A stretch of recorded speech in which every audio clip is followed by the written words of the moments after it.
Sa kalagitnaan ng training ng ating pambato, ang nag-iisang angas ng Pinas, General Cuadro Alas Casimero ay nagpakitang gilas nga ito.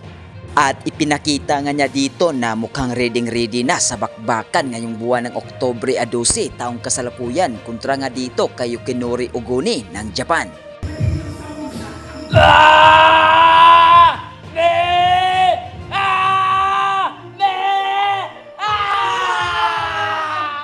At sa kabilang banda, makauyod boxing fanatics dahil marami nga sa atin ang nagtatanong kung tapos na nga ba ang sparring dito nga sa ating pambato at naitanong nga natin dito sa live.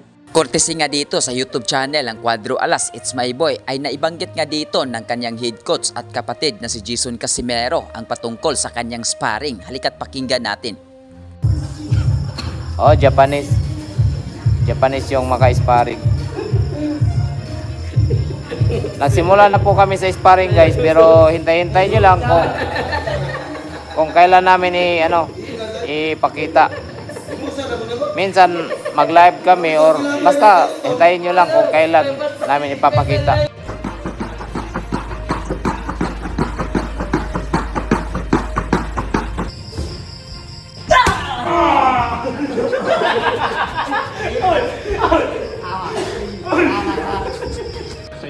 We fights loose. Oh!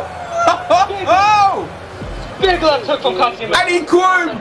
And he looks hurt. And managed to catch him. Here's the replay. Oh, look at that. And a traded hook. Counter left hook. On that, Casimero's landed flush on the chin. And then finally, the left hook to the body. Yeah. 1-2 showing that bad blood between them.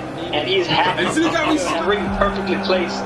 Right to his liver. You see Casimero showing out after he drops him.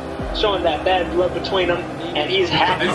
Yo! Cuadro Alas 3-time world champion ng angas ng Pinas, Batang Ormoc, General Casimero. Guys, kung bago lang kayo sa YouTube channel na to, Uyod Boxing Fanatics, so ano pa hinintay nyo? Mag-subscribe na! Let's go!